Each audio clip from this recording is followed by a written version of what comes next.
প্রথমে রুই মাছগুলোকে গরম পানি দিয়ে ধুয়ে নিচ্ছে, তারপর লবণ হলুদ মেখে মাছগুলোকে ভাজি করতে হবে।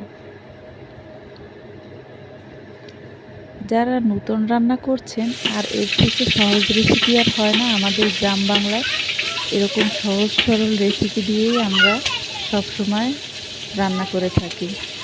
প্রথমত মাছগুলো ভেজে নিবে, তারপরে মিষ্টি কুমড়োগুলো হলুদ নুন মেখে ভেজে নিতে হবে। মাছগুলো এমনভাবে ভাজতে হবে যেন কড়া করে না ভাজা হয়, হালকা এপাশ ওপাশ করে ভেজে নিলেই হবে। এই যে যেমনটা ভাজতেছে আমার মা, ঠিক এরকম খুব হালকা করে। যারা নতুন রান্না করেন তারা এই রেসিপিটা দেখে ফলো করতে পারেন। তারপর পেঁয়াজ কেটে কয়েকটা কাঁচামরিচ চিড়ে দিয়ে তেলে ভেজে নিবে।